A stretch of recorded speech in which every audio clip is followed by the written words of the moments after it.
사적 제재라는 게 들어가 있어요. 사적 제재라는 게요.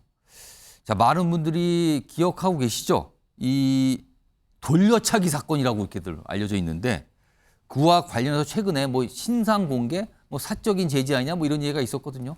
관련 영상 준비돼 있습니다. 보시죠.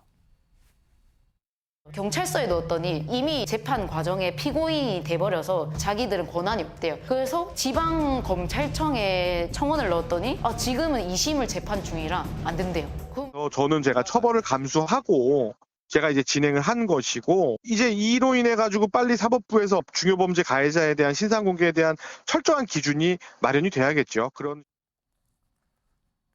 자, 그러니까 많은 분들이 깜짝 놀랐죠. 돌려차기. 그 피해자는요, 막대한 피해를 입었거든요. 지금 뭐 1심 나오고 해서 지금 수감 상태인데 지금요, 어떤 한 유튜버가 이 정도면은 이건 세상에 이 사람이 누군지 알려야 된다면서 신상 공개를 스스로 했어요. 얼굴이고 뭐고 다 얘기를.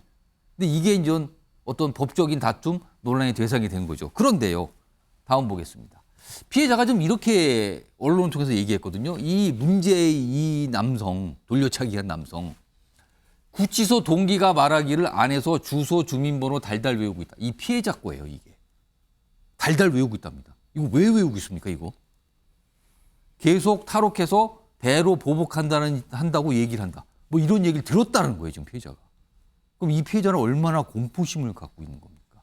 이런 상황에서 이 문제의 이 남성에 대해서 어떤 개인 유튜버가 신상 공개를 그냥 해버린 겁니다. 그러니까 이걸 사적 제재 아니냐 이런 얘기가 나오는 거죠. 자, 이걸 어떻게 봐야 되냐는 거죠, 지금요. 신지호 의원님, 네. 이거 어떻게 판단하십니까, 이 상황은? 저는 이거는 유튜버가 할 일을 했다 이렇게 봅니다. 할 일을 했다. 그러니까 이게 이제 현행법 위반이다 아니다 그런데 법이라는 것이 완벽할 수가 없잖아요. 예. 그리고 이 공적 제재를 당연히 했었어야 되는데 공적 제재가 이루어지지 않으니까 저렇게 사적 제재를 할 수밖에 없는 불가피한 상황을 경찰, 법원, 검찰 이런 데가 만들었다는데 주로 이제 법을 다루고 집행하는 기관에서는 법조문 그 자체에 이제 좀 집착을 합니다. 법조문 자체에 집착을 하지만 이게 법 감정이라는 게 있고 우리가 법을 바라볼 때 국민들의 어떤 상식적인 눈높이가 있는 거 아니겠습니까? 근데 저게 뭐 다툼의 여지가 있는 거라면 모르겠지만 온 국민에게 엄청난 충격을 준 거 아닙니까? 그리고 저 돌려차기 하는 사람이 저 사람 아니 딴 사람일 수도 없는 거고요. 더군다나 아까 지금 구치소 안에서 저런 뭐 그런 얘기 했다고 좀 알려지는 거예요, 지금요. 보복을 위한 또 이렇게 뭐 주소를 달달 외우고 있다. 보복의 칼날을 갈고 있는 저런 건데 단지 뭐 법조문이 어떻게 돼 있고 해서 그렇다? 저거는 좀 아니라고 생각합니다. 근데 이 신상을 공개한 이 유튜버, 이분은 자기는 처벌을 감내하겠다. 근데 처벌을 받을 수 있다 그래요, 지금요, 이게? 이건 또 어떻게 됩니까? 그거는 이제 뭐 저거를 이제 경찰이나 검찰 어디서 어떻게 다룰지 모르겠지만요. 그러니까 만약에 하게 되면 이제 사실 적시에 의한 명예훼손이다 뭐 그런 거 아니겠습니까? 근데 그럴 수는 있어요. 그럴 수는 있지만 저거를 만약에 예를 들어서 검찰이 기소를 하게 된다? 그럼 엄청난 국민적 반발에 전 직면할 여론이 좋지 않을 수 있다. 박찬환 교수님이 이 상황을 어떻게 판단하십니까? 그러니까 법이 없는 게 아니라 법을 갖다가 잘 적용하는 거에 문제인 거예요. 2009년도에 강호순 살인 사건이 있었습니다. 이때 국민들의 공분이 엄청났고요. 근데 피해자의 얼굴을 우리가 알 수가 없었어요. 법상으로 안 된다는 거죠. 그렇죠. 그때. 그래서 만들어진 게 흉악범에 대해서 2010년도부터 흉악범에 대해서 신상을 공개할 수 있도록 했습니다. 그렇습니다.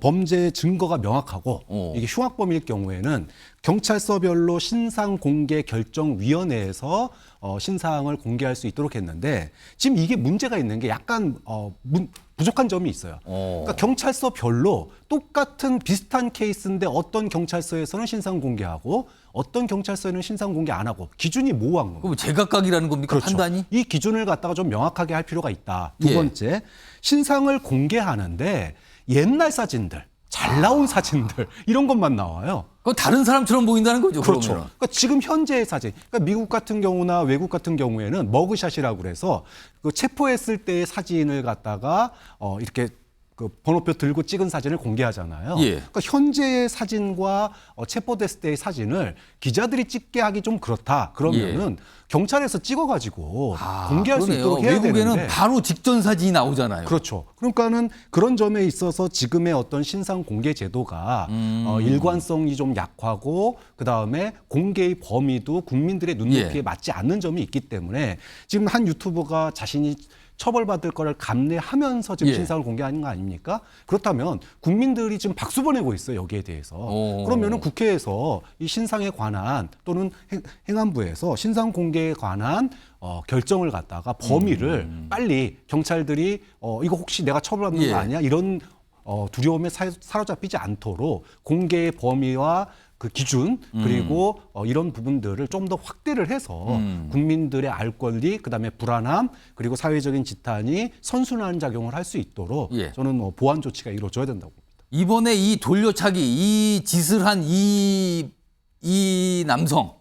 남성의 경우는 신상 공개, 정식 신상 공개 대상이 될 만하다고 판단하십니까? 그렇죠. 왜냐하면은 이미 범죄의 중요 증거가 나왔잖아요. 예.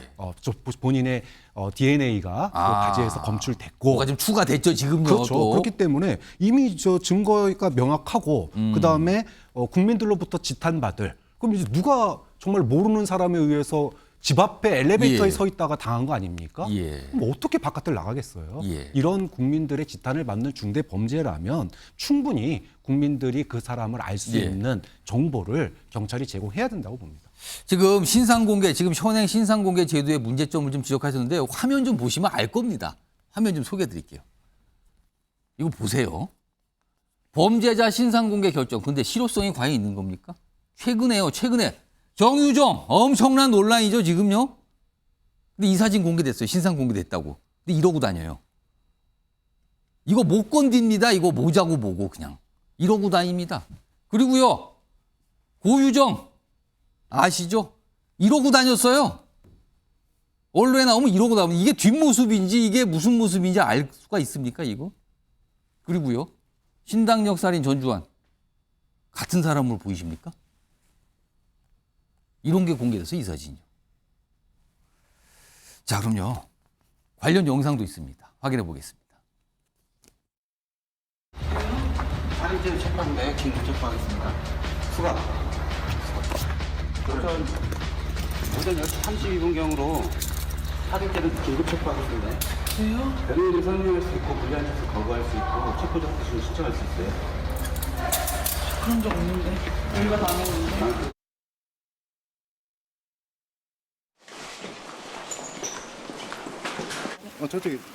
피가 어떻게 되나요? 시신 왜 훼손하셨어요? 미안한 점 없으세요? 피해자 유가족분들에게 저는 진심으로 죄송합니다. 제정신이 아니었던 것 같습니다. 김용주 전 의원님, 신상을 공개하라는 건요. 많은 분들이 알아보라는 거잖아요. 이 사람이 있구나. 이 사람이 그 사람이다. 이거는 그냥 너무나 흉악하기 때문에 이걸 다 알려드리겠습니다 하잖아요. 근데 사진은 옛날 사진. 뭐 거의 뭐 학교 다닐 때 찍은 듯한 사진들. 그리고요. 실제 이 사진이 공개돼도요. 지금 보세요. 마스크 쓰고 모자로 내리면요. 누군지 알 도리가 없어요. 저러고 나와요. 매일 언론에.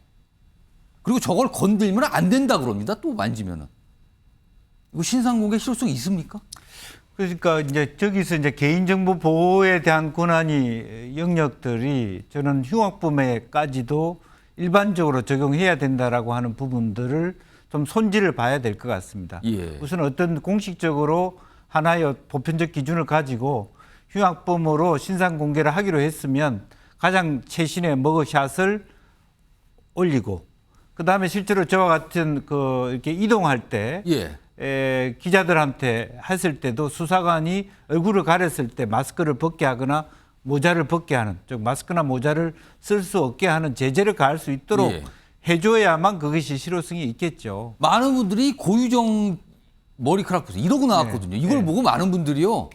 참으로 어처구니가 없어 했어요. 이걸 보고요. 그러니까 그런 부분에 대하여 예. 실제적으로 우리가 보호할 가치가 있는 어떤 권한과 가치가 없는 권리에 대해서 좀 구분할 필요가 있을 것 같습니다. 그래서 어차피 신상 공개하기로 결정됐으면 예. 어떤 형태로든 마스크를 쓴다든지 머리를 저렇게 완전히 가린다든지 모자를 쓴다든지 하는 행위는 옆에 있는 수사관들이나 예. 법원에서 교도관들이 제재할 수 있는 그런 권한도 같이 줘야만 저게 실효성이 있고 또 사진도 뭐 최근 3개월 이내라든지 어떤 머그샷이라든지 그런 기준을 조금 더 구체화할 필요는 있을 것 같습니다.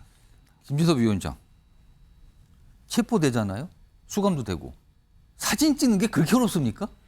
이제 법적으로 아무래도 까다롭다 보니까 이제 최근에 사진들을 공개하지 못하는 여러 가지 이유들이 있는 것 같은데, 그러니까 그런 그 문제가 고민들이 좀 있는 것 같아요. 이제 뭐냐면 실제로 신상 공개를 했는데 누명이었던 경우들이 있거든요. 그러니까 그런 경우 같은 경우에는 사실은 무죄 추정의 원칙에 반하는 거기 때문에 예. 이게 그냥 잘못이 있어 보인다, 지금 혐의가 뚜렷해 보인다라고 해서 사진을 덜컥 공개를 했다가 알고 보니 누명이더라. 이제 이런 사례들을 막고자 하는 게 사실 형사사법제도의 발전 과정이었거든요. 예. 이제 그러다 보니까 이런저런 그 말하자면 장애물들이 있습니다. 이 얼굴을 공개하는 데 있어서.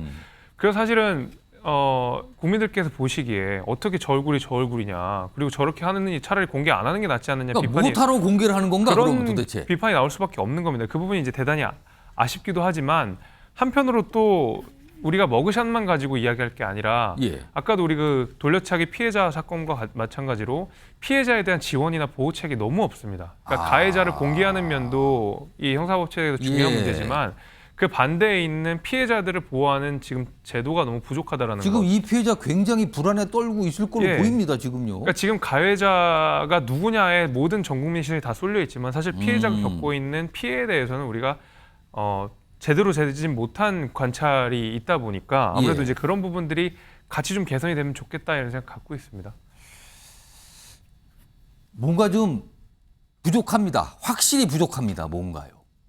진지하게 그 부족한 부분을 채울 수 있고 그리고 그 부족한 부분을 채우다가 또 탈이 안 나게 논의를 좀 해야 될 것 같습니다.